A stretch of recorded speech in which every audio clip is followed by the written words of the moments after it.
তো thank you all. আজ আমরা যে কবিতাটি পড়ব সেটি উইলিয়াম ব্লেকের একটি বিখ্যাত কবিতা দ্য ল্যাম্ব। তো দ্য ল্যাম্ব এই কবিতাটি 1789 সালে উইলিয়াম ব্লেক প্রকাশ করেছিলেন।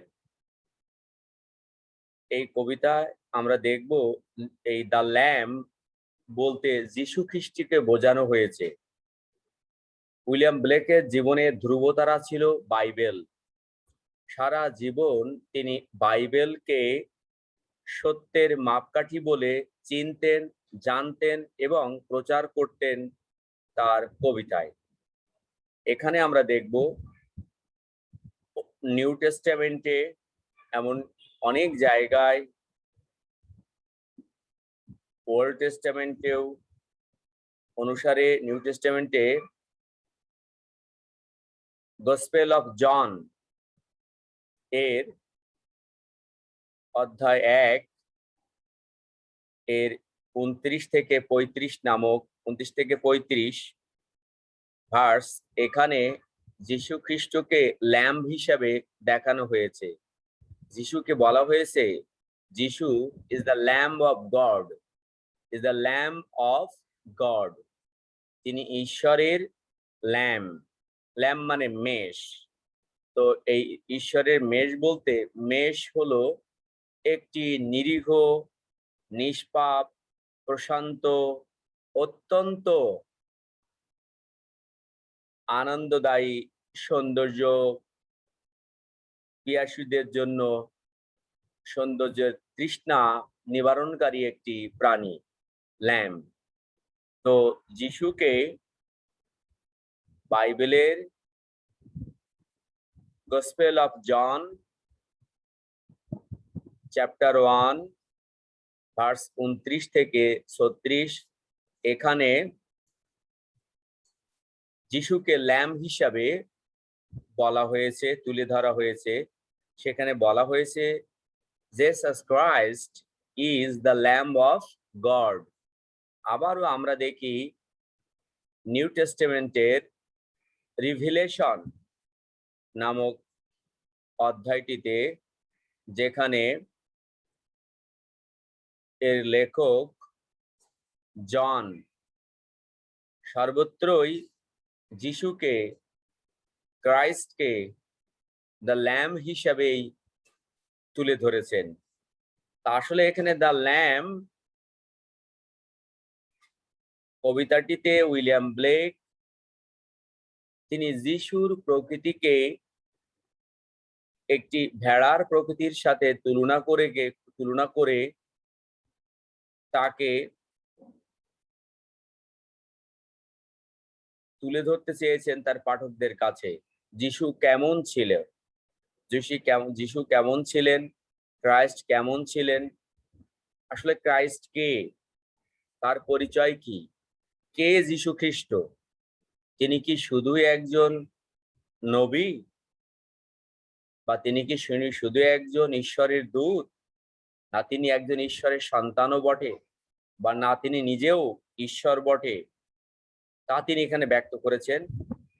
আর আমরা দেখব এই কবিতাতেই খ্রিস্ট ধর্মের একাংশের সেই মতামত, যাকে আমরা ট্রিনিটি বা ত্রিত্ববাদ বলে জানি, যে যিশু পিতা, যিশু পুত্র, যিশু পবিত্র আত্মা, অর্থাৎ পিতা, যিশু পিতা, যিশু পুত্র, যিশু পবিত্র আত্মা, এই যে ত্রিত্ববাদ এখানে তিনি তুলে ধরেছেন। চলো আমরা প্রথমে কবিতাটা পড়ি। অত্যন্ত সহজ সরল গতিময় ভাষায় লেখা এই কবিতাটি, এর থিম অনেক গভীর। খ্রিস্ট ধর্মের মৌলিক একটি তত্ত্ব এই কবিতার মাধ্যমে তিনি ব্যক্ত করেছেন। চলো আমরা প্রথমে কবিতাটা পড়ি। Little lamb, who made thee? Dost thou know who made thee? Gave thee life, bid thee feed by the stream over the mead, gave thee clothing of delight, softest clothing, woolly bright, gave thee such a tender voice, making all the hills rejoice, little lamb, who made thee? Dost thou know who made thee? প্রথম স্ট্যান্জাটা আমরা দেখি যে ছোট একটা শিশু এসে ওই একটা কুঞ্জের মাঝে কুঞ্জে উপত্যকায় চড়ে বেড়ানো একটা ভেড়ার বাচ্চা, ছোট্ট ভেড়া তাকে জিজ্ঞাসা করছে, লিটল ল্যাম্ব, এ ছোট্ট মেষ, হু মেড দি, তোমাকে কে তৈরি করলো? এত সুন্দর তুমি, এত কোমল, এত নমনীয় তোমার দেহ, যেখান থেকে সৌন্দর্য ঠিকরে পড়ে। হে little lamb, who made thee, তোমাকে কে তৈরি করলো? দোস্ট দাও নো হু মেড দি, তুমি কি জানো কে তোমাকে তৈরি করেছে? গেভ দি লাইফ, তোমার এই জীবন কে দিয়েছে? হে লিটল ল্যাম্ব, বিট দি ফিড, আর তোমাকে এই ঘাস খেতে কে বলেছে, কে শিখিয়েছে তোমাকে এই সবুজ তৃণ আচ্ছাদিত উপত্যকায় এসে চড়ে বেড়াতে, ঘাস খেতে? বাই দ্য স্ট্রিম, এই ঝর্ণার ধারে, ওভার দ্য মিড, এই কুঞ্জের উপরে। মিড মানে মিডো, এর সংক্ষিপ্ত হলো মিড। ওভার দ্য মিড, এই কুঞ্জের উপরে। Gave the clothing of Deloitte, এমন আনন্দদায়ক পোশাক, দেখলে আনন্দ লাগে, সৌন্দর্য লাগে, দেখলে মনের ভিতরে সৌন্দর্য জাগে, এমন আনন্দ জাগে, এমন পোশাক তোমাকে কে দিল? Gave the clothing of Deloitte, তোমাকে এই আনন্দের পোশাক কে দিল? সফটেস্ট ক্লদিং, উলি ব্রাইট, সফট, সফটার, সফটেস্ট, সবচেয়ে কোমলতম পোশাক, নরমতম পোশাক। উলি, উলের তৈরি, রেশমের তৈরি। ব্রাইট, উজ্জ্বল। গেভ দি সাস এ টেন্ডার ভয়েস, আর তোমার এমন কোমল কণ্ঠস্বর বা কে দিল? মেকিং অল দ্য ভেলস রিজয়েস, যখন তুমি ডাকো এই কণ্ঠস্বর দিয়ে, তখন সমস্ত উপত্যকায় আনন্দে উদ্ভাসিত হয়ে ওঠে, চারিদিকে আনন্দ ছড়িয়ে পড়ে, আনন্দ গান জেগে ওঠে তুমি ডাকলে। তোমার এমন কোমল কণ্ঠস্বর কে দিল তোমাকে? হে ছোট্ট মেষ, লিটল ল্যাম্ব, হু মেড দি, ছোট্ট মেষ, কে তোমাকে তৈরি করলো? ডোস্ট দাও নো হু মেড দি, তুমি কি জানো তোমাকে কে তৈরি করেছে? তো এখানে আমরা দেখছি একটা শিশু এসে শিশুর মতো সহজ সরল ভাষায় একটি ছোট মেষকে প্রশ্ন করতেছে, যে মেষটি নদীর ধারে, ঝর্ণার ধারে, উপত্যকার উপরে চড়ে বেড়াচ্ছে, ঘাস খাচ্ছে। তখন শিশুটি সেই মেষটির কে জিজ্ঞাসা করছে, মেষটিকে, হে ল্যাম্ব, তুমি কি জানো কে তোমার স্রষ্টা? কে তোমার এই ঘাস খাওয়ার ব্যবস্থা করে দিয়েছে? কে তোমাকে এমন সুন্দর পোশাক দিয়েছে, এমন সুন্দর কণ্ঠস্বর দিয়েছে, যে তুমি ডাকলেই সমস্ত উপত্যকা আনন্দ উদ্ভাসিত হয়ে ওঠে? তুমি কি জানো হে ছোট্ট মেষ, কে তোমাকে তৈরি করেছে?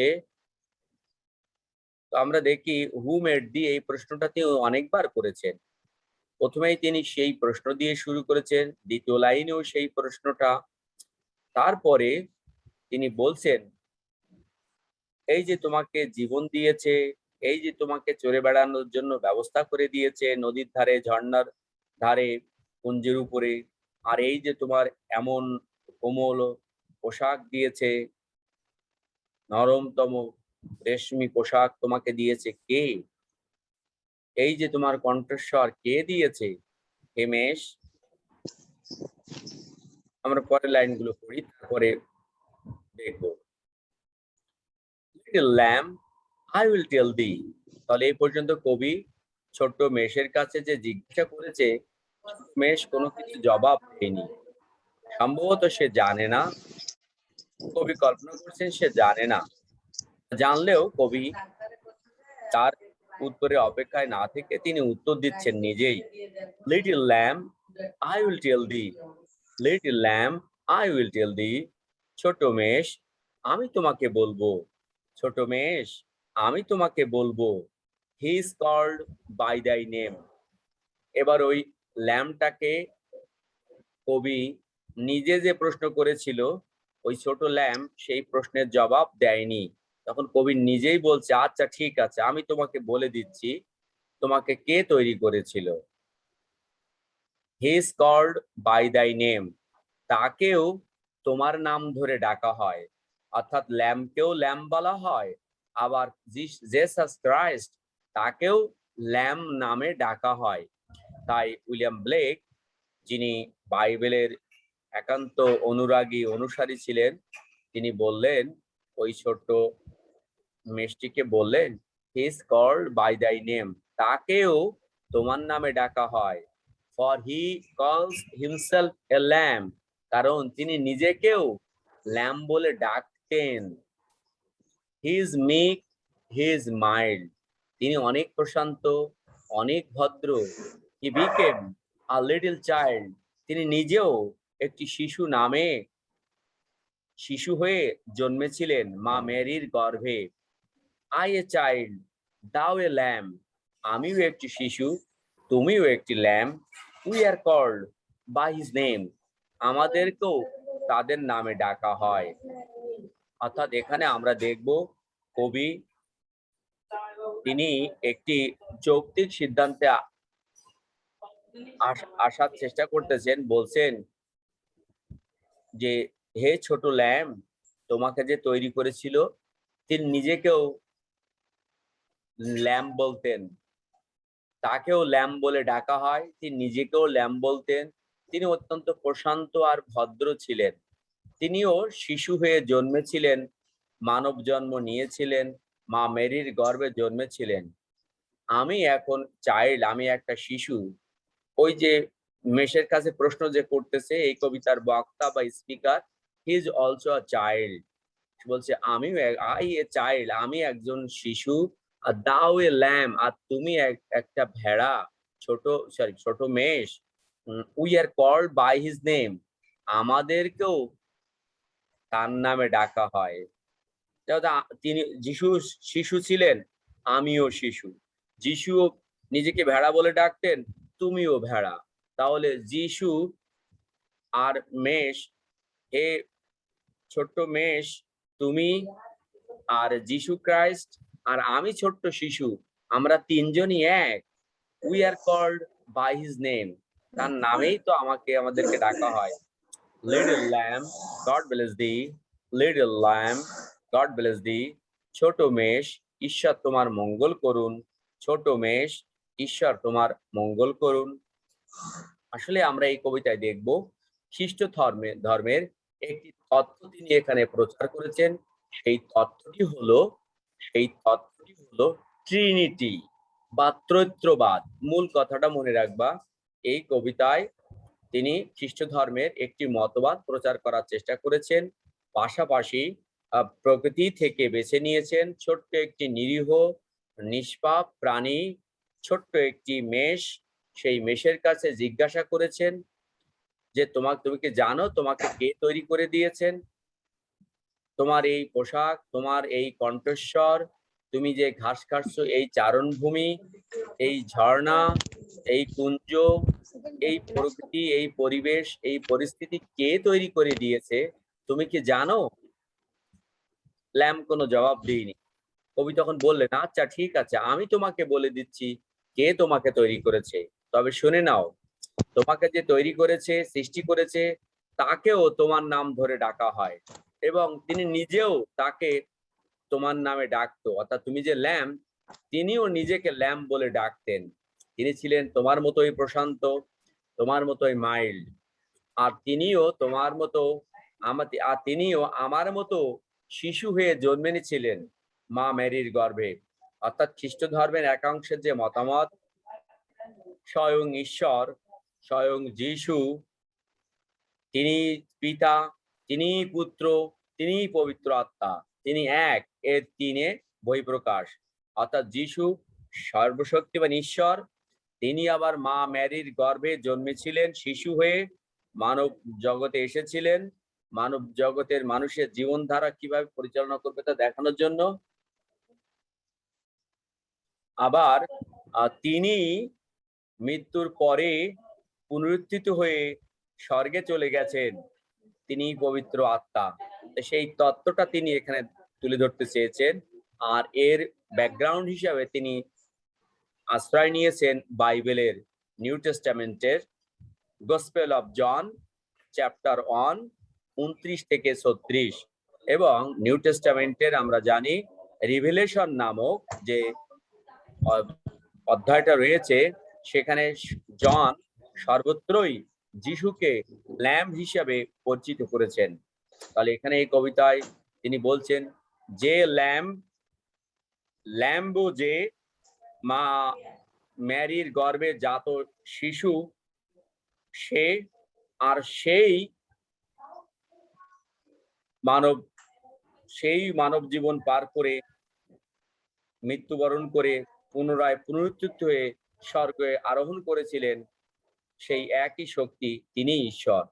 সেই তত্ত্বটা তিনি এখানে তুলে ধরতে চেয়েছেন। এই কবিতার আমরা দেখি, এই কবিতার সেটিং হলো একদম very rural setting, pastoral setting. এখানে ইমাজারি হলো রুরাল ইমাজারি, কংক্রিট ইমাজারি, ভিভিড ইমাজারি, গ্রাফিক ইমাজারি। এই কবিতায় আমরা 3টা চরিত্র দেখতে পাই উল্লেখ করা, কিন্তু কথা হচ্ছে দুজনের মধ্যে।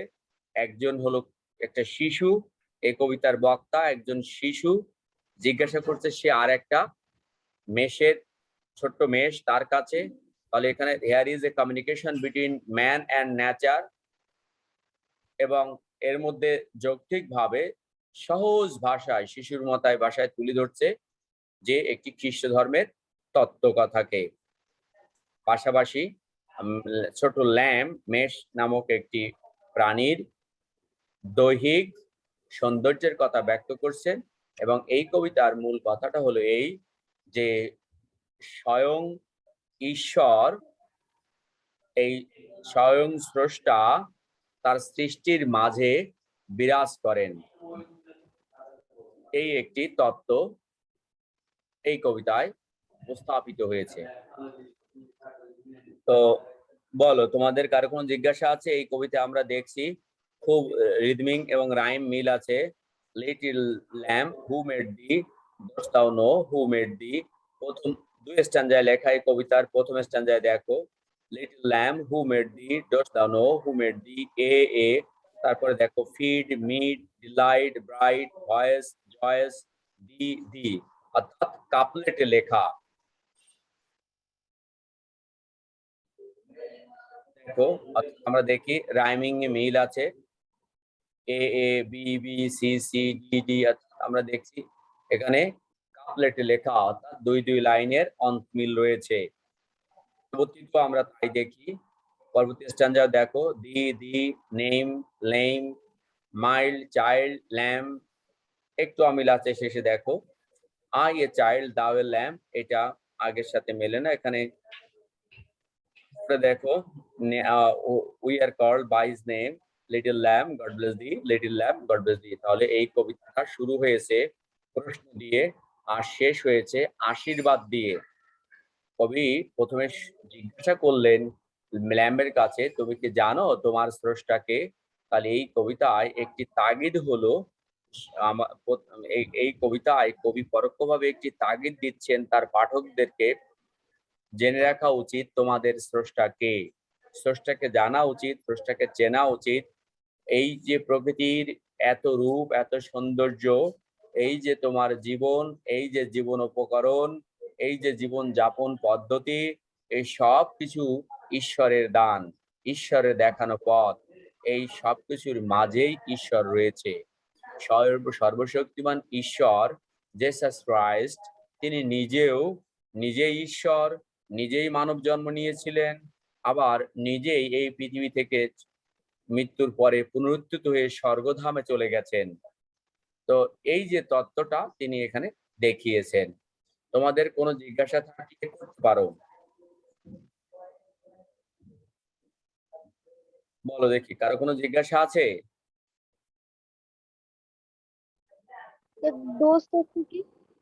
ডোস্ট মানে ডাজ, মানে ডোস্ট মানে do you no, ডোস্ট thou know মানে do you know who made thee dost মানে do you know who made thee do বা ডাজ এর কাব্যিক রূপ হলো ডোস্ট। বলো আর কোনো জিজ্ঞাসা আছে? এ কবিতার tone happy tone, joyous tone, very happy tone, very জয়াস tone. এটা পড়লে আমাদেরও এর ছন্দগুলো দেখো, ছন্দগুলো অদ্ভুত, রাইমিং রয়েছে, অন্তমিল রয়েছে, তাও আমাদেরকে আনন্দ দেয়। শব্দ চয়নগুলো ভেরি সিম্পল, রুরাল সিম্পল, দেখো কত চমৎকার চমৎকার শব্দ, delight, bright, tender, rejoice, voice, সুন্দর সুন্দর শব্দ, অর্থাৎ খুবই happy tone, joyous tone, exhilarating tone. Sir rejoice এর মানেটা কি স্যার? রিজয়েস মানে অত্যধিক আনন্দ প্রকাশ করা, অনেক বেশি আনন্দিত হওয়া। বলছে হে ছোট মেষ, তুমি যখন ডাকো তখন সমগ্র উপত্যকায় আনন্দে উদ্ভাসিত হয়ে ওঠে, অর্থাৎ যিশু। বলো আর কারো কোনো জিজ্ঞাসা আছে? না থাকলে এই পর্যন্ত আমরা শেষ করে দিয়ে আমরা একটি স্যার এখানে লেখকের পজিশন কি অবজেক্টিভ না সাবজেক্টিভ?